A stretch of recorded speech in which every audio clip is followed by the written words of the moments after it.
À l'université Lovanium, s'appelait encore Lovanium, j'ai rencontré Gilles Bibot comme, disons, co-étudiant, Hélène Corin comme jeune professeur, elle venait de défendre, de soutenir sa thèse, Guy Deplane, qui était anthropologue, et Jan Van Sina, qui était là pour une année. Et moi, je suis donc avec des étudiants congolais. Et cette année-là, la deuxième année à Lovanium, c'est une année bouleversante. Enfin, je rencontre le père Debert. C'est un jésuite qui a travaillé auprès du peuple Yaka toute sa vie. Nous étions donc de 72, certainement 30 ans déjà, et qui était de ces missionnaires hardis qui voulaient convertir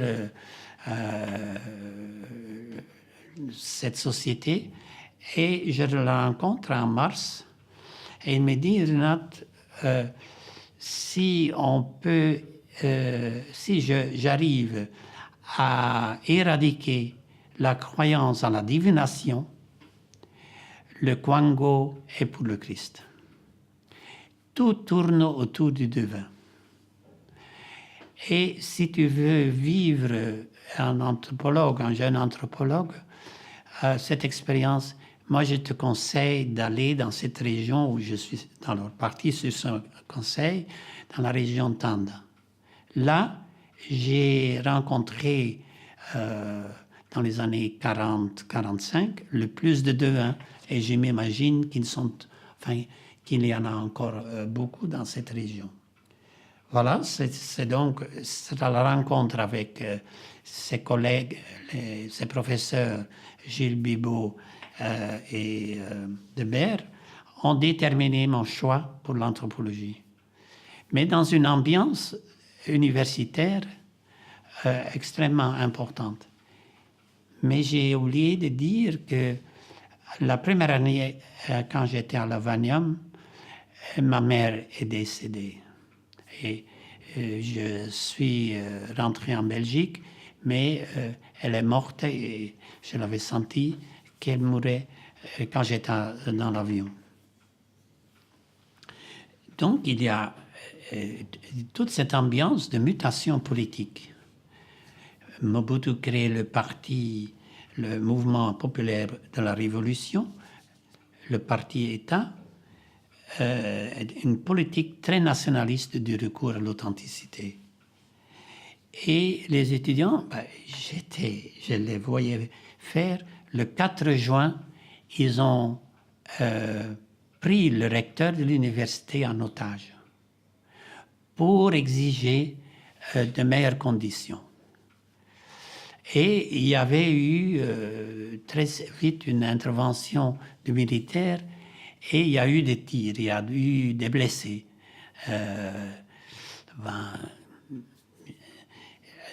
Et le lendemain ou le soir, à la radio, Mobutu annonce que tous les étudiants seraient enrôlés à l'armée. Les étudiants zaïrois, parce que c'était déjà le Zaïre. Donc, le 5 janvier, les militaires viennent sur le campus et tous les Zaïrois sont enrôlés à l'armée, sont partis avec des camions et nous restions les Camerounais, les Nigérians, et les quelques, disons, Européens ou Américains qui étaient là. Nous restions au campus. Mais c'est aussi là, cette année-là, où j'ai fait la connaissance de Modimbe. Valentin Modimbe, était assistant à la faculté de philologie, enfin au département de philologie romane. Et mon intérêt pour étudier, pour devenir anthropologue, c'était ma honte. Je n'arrivais pas à placer ça, ma honte, dans la façon dont les missionnaires et les colons avaient traité le peuple congolais. Et la façon dont beaucoup d'Occidentaux qui étaient là, à Kinshasa, parlaient du Congolais. J'en étais honteux et je voulais quelque part repayer cette dette. Enfin, je trouvais que nous avions une dette morale pour dépasser ce parti pris, ces préjugés sur les Congolais. Et c'est comme ça que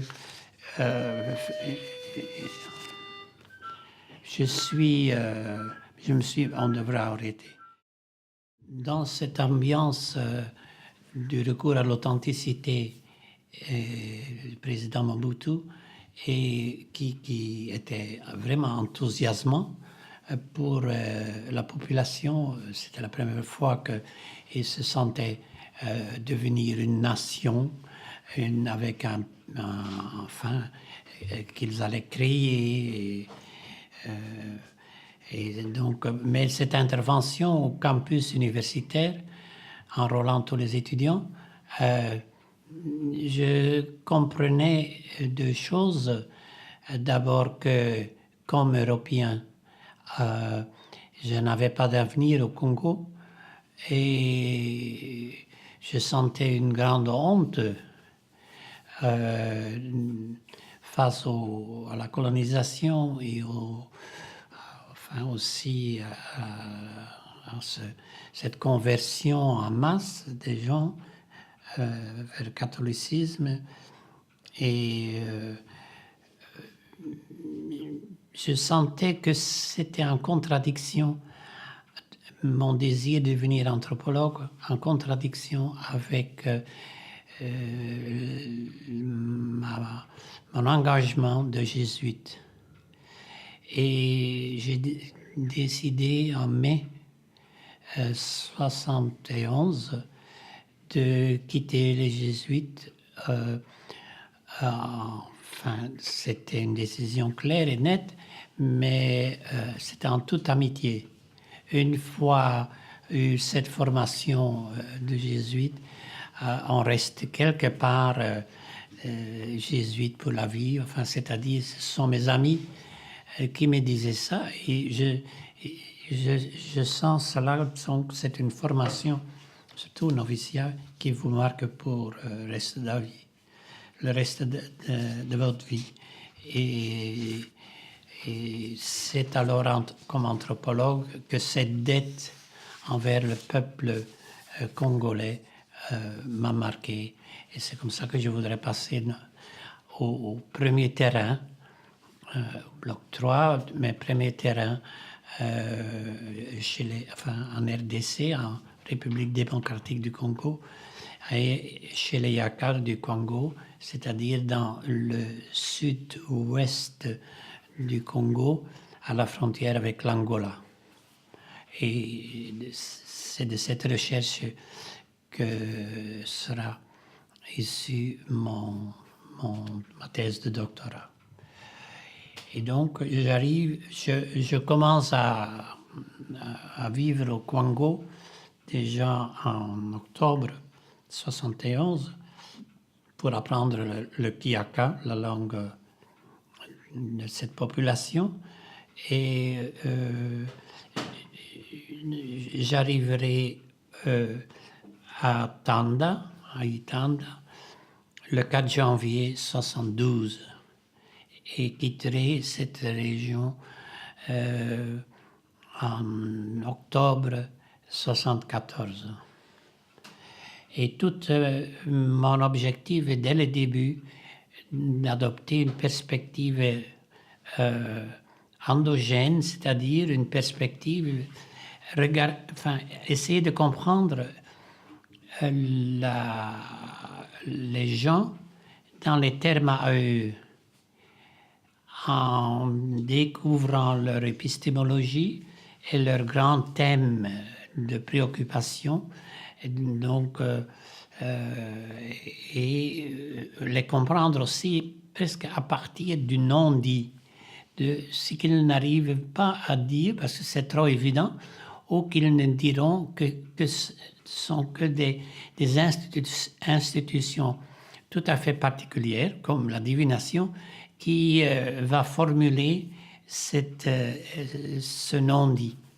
Dire ça d'une certaine façon, parce qu'on soumet les cas d'affliction ou le décès à la scrutination,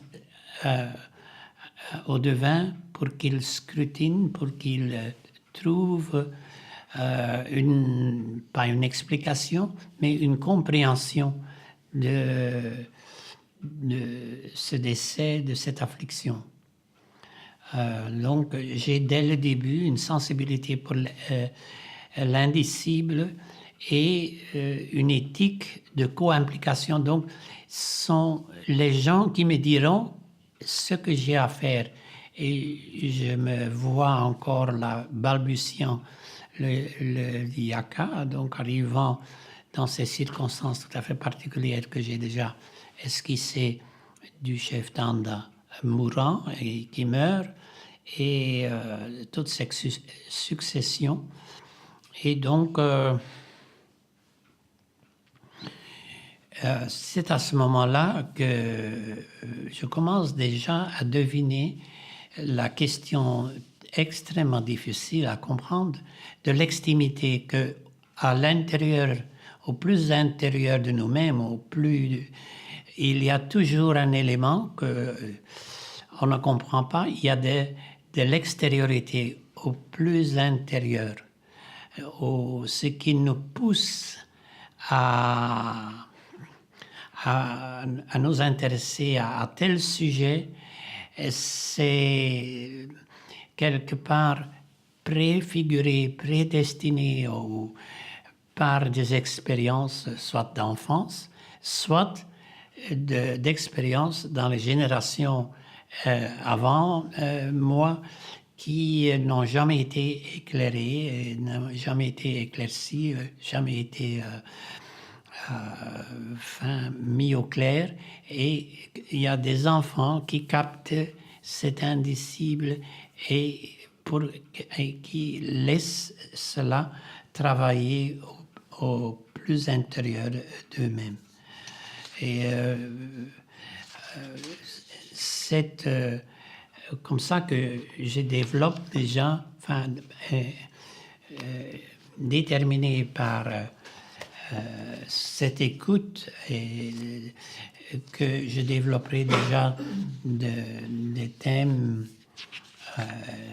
et que je continuerai à creuser pendant le reste de ma vie, comme la dimension de signifiance. Et il y a des choses, dans les rituels, il y a des dimensions qui traversent tout le rituel et qui saisissent les participants de façon intense, que le groupe villageois ou de la région entoure et essaye d'exprimer. Et dès le début, j'ai vu comment le rôle du tambourineur, le rôle du rythme, et du rythme et contre-rythme, et ce jeu de différents tambours qui répondent l'un à l'autre, et de tambours d'autres dimensions, d'autres tonalités interviennent avec des contre-rythmes, et qu'il y a une ambiance qui se crée et qui emporte tout le monde, et qu'on dit ça vous emporte, enfin ça emporte même la nature, ou bien c'est en co-résonance avec l'univers. Et les gens, ils sont impliqués. Il y a enfin, j'ai une attention particulière pour ce rythme dans les rencontres, les battements des mains. Comment, dans toute rencontre, on commence d'abord par le nom, par l'indicible, par c'est mettre les uns et les autres, ceux qui arrivent et ceux qui accueillent, dans une co-résonance de rythme. C'est extrêmement important. Et ce n'est que par après que on commence à dire le message qu'on a. Mais sans cette préparation d'entrer dans un rythme co-résonant, de correspondance, de co-implication, il n'y a pas de rencontre. Et j'apprends cela, mais je n'ai pas le sens, disons, d'une bonne oreille. Je ne suis pas musical. C'est comme ça, quand j'en parlais dans mes cours plus tard, qu'un étudiant, et je le présenterai plus tard, Stéphane Beckart, disait avant d'aller de commencer son terrain en milieu Sakata, plus encore dans la province du Bandundu, mais dans la région des lacs, a dit je vais développer une épistémologie des Sakata issus du rythme des tambours. Il était très bon musicien, saxophoniste, enfin, tambourineur et tout ça. Mais après quelques mois, il m'écrit une lettre, il dit « C'est beaucoup trop compliqué. Je n'arrive pas je n'ai pas les instruments pour étudier. Donc, j'ai fait encore moins d'instruments. » Mais c'est ça la signifiance. L'essor d'une signification, mais seulement au niveau de signifiant. Il n'y a pas encore de signifié qui s'est ajouté. Ça peut, disons, encore prendre un sens symbolique qui ne se manifestera qu'au terme du rituel, au terme de la rencontre. C'est comme dans les rêves, il y a toutes sortes de choses qui sont en développement, mais on ne sait pas ce que ça signifie. On est emporté par ça. Eh bien, c'est dans la danse, c'est dans la rencontre qu'il y a cette signifiance. Et là, il y a le terme très intéressant de Lévi-Strauss, autres disent que c'est de Mauss, le concept de signifiant flottant, ou de Barthes, de Roland Barthes, le signifiant flottant, le signifiant zéro. Il y a des signifiants, pas encore des signifiés, mais c'est un signifiant qui peut se rattacher à plusieurs signifiés au cours d'une rencontre. Au cours d'une palabre, par exemple, on lance un proverbe, et on répond par un autre proverbe. Le proverbe 1 revient plusieurs fois, mais déjà avec des signifiés, un sens autre que qu'avant. Donc, que le signifiant sont flottants. Et c'est une signifiance éruptive. Et c'est comme ça que en groupe, on fait émerger des refoulés dans l'individu, des refoulés entre les générations. Et on n'a pas besoin de psychanalyse dans ces cultures, on n'a pas besoin de psychologie. C'est dans les palabres, c'est dans les rencontres, c'est dans les chants, mais surtout dans le rythme des chants que des choses réprimées se désoccultent graduellement. Que l'étrangeté à nous-mêmes, l'étrangeté à nous-mêmes, s'exprime, s'articule et s'apaise.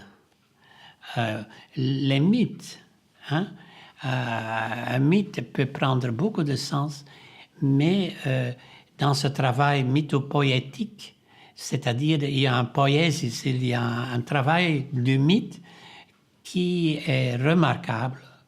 Hein, donc voilà c'est une fascination donc pour l'autre culturel, mais qui est en même temps une fascination pour l'estime, pour l'altérité en soi-même. Sans qu'on s'en rende compte, l'attention, pourquoi est-ce que moi j'ai étudié surtout les cultes d'affliction et de guérison? Parce que l'affliction est une dimension extrêmement importante dans ma propre vie. La mort est importante. Ça m'a travaillé aussi dans mon choix de thème. Tout comme j'ai développé une fascination pour la frontière et la façon de traverser la frontière. Donc, moi, petit enfant, je me sentais presque un héros en traversant avec mon vélo la route, le chemin commun entre la France et la Belgique, mais je faisais des zigzags en vélo, le côté gauche et le côté droit, donc de la France en Belgique, la Belgique en France. Donc ça m'a fasciné, la notion de frontière. Et c'est comme ça que petit à petit, arrivant en milieu Yaka, je commence à faire des choix, des intérêts. Et puis la population, enfin ceux qui viennent vous saluer chaque jour, sentent ce qui vous intéresse et disent « Oh, dans ce village-là, il y a un enterrement. Oh, dans ce village-là, il y a une consultation importante, divination. Est-ce que nous irons pas ensemble ?» Et je suis... ce travail de réflexion, je le fais, comme j'ai déjà dit, à partir de 2012, surtout, ayant tombé très mal et hospitalisé, que j'ai commencé à poser des questions. Qu'est-ce qui m'a conduit à l'anthropologie et au thème de fragilité, de fragilisation, d'affliction, etc. Que j'ai commencé à travailler l'ombre en moi-même, tout en étudiant l'ombre chez l'autre culturel. Donc, durant 2 ans et demi, je vis en milieu des Kwangmolais, de plus en plus emporté, de plus en plus à l'aise, de plus en plus enthousiaste dans cette vie partagée.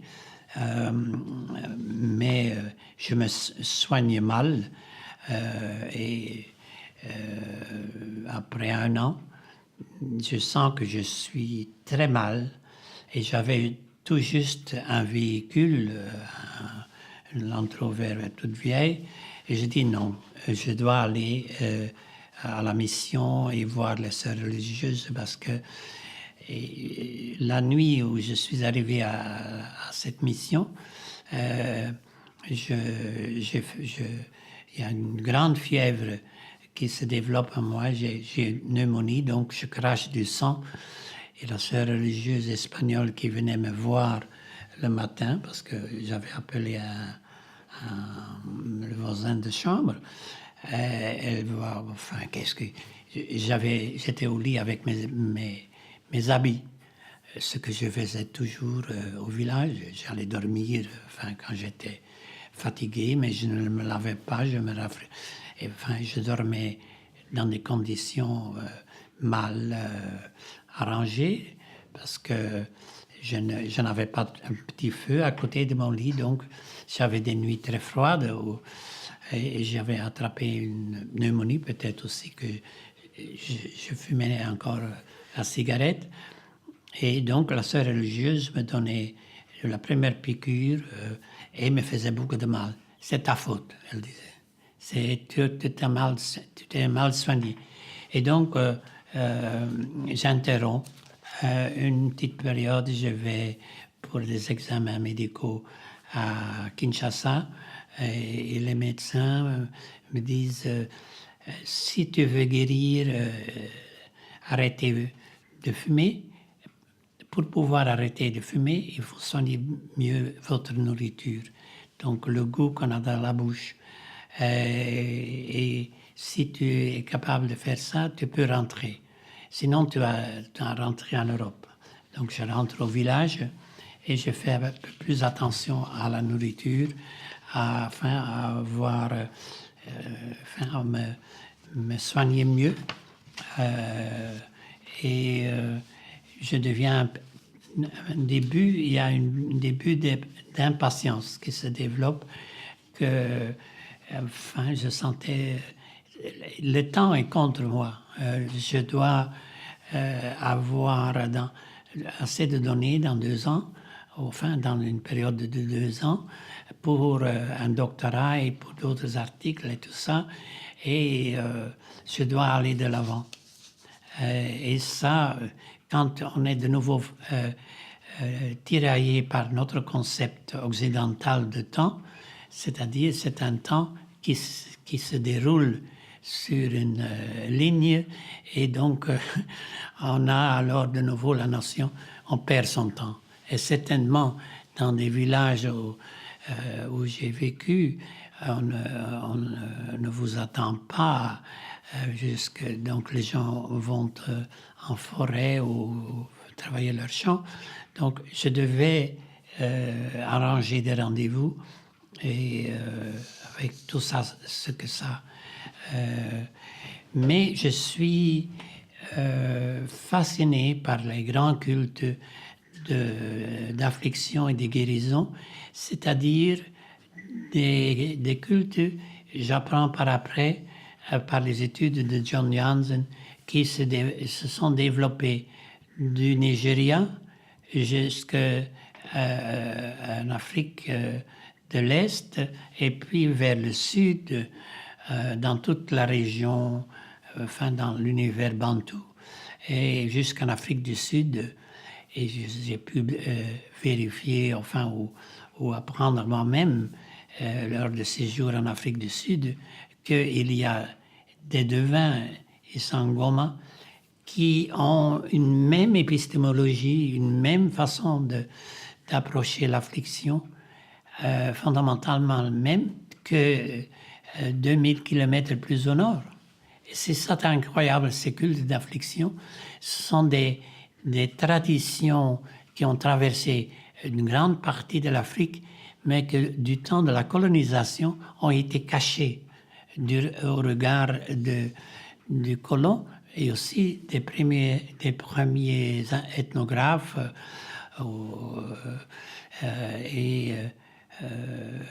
parce que ils avaient peur, les gens avaient peur que le colon allait les arrêter, parce qu'il trompait les gens. Mais c'est la mentalité coloniale. Donc, ce choix, et en même temps, j'avais aussi un intérêt tout particulier pour le décès, enfin tout le culte, toutes les cérémonies funéraires, pour, disons,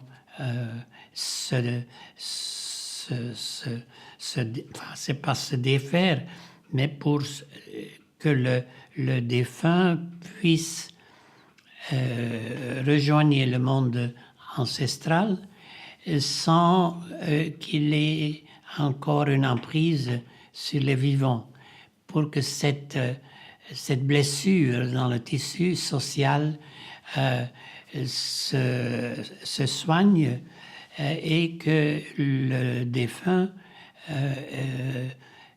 entre dans le milieu des morts, enfin ce ne sont pas des morts, des défunts et des ancêtres. Et donc, un intérêt particulier pour le culte ancestral se développe. J'ai commencé à étudier la chasse et les chasseurs. Et la première fois que j'accompagnais des chasseurs, je ralentissais leur démarche, je faisais du bruit parce que je n'avais pas l'agilité de me mouvoir entre les branches et tout ça. Donc, je n'ai plus jamais refait. Et voilà mon intérêt pour la divination se développe de plus en plus. Je me fais les meilleurs amis parmi les devins. Ils sentent mon intérêt. Ils sentent peut-être aussi que j'avais quelque chose en commun avec eux, c'est-à-dire ce sens de l'indicible et ce sens de l'affliction, que je me sentais aussi cette blessure en moi. Et les devins sont des gens extrêmement fragiles, c'est très souvent, très travaillés par l'affliction, la maladie, et donc très réceptifs au moindre signal, au moindre signe, et donc travaillent à partir du rêve. Et donc je demande surtout aux enfants, mais aussi aux adultes, de me raconter des rêves, et de me raconter des histoires d'enfants, parce que ce sont très souvent des presque mythes qu'ils racontent. Donc là,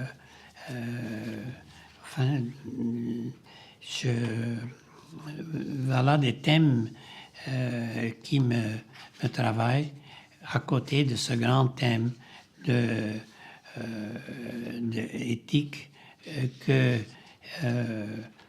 j'ai quelque chose à compenser à tout mon travail anthropologique ne peut pas être un travail voyeuriste, mais est un travail de rencontre entre égaux, entre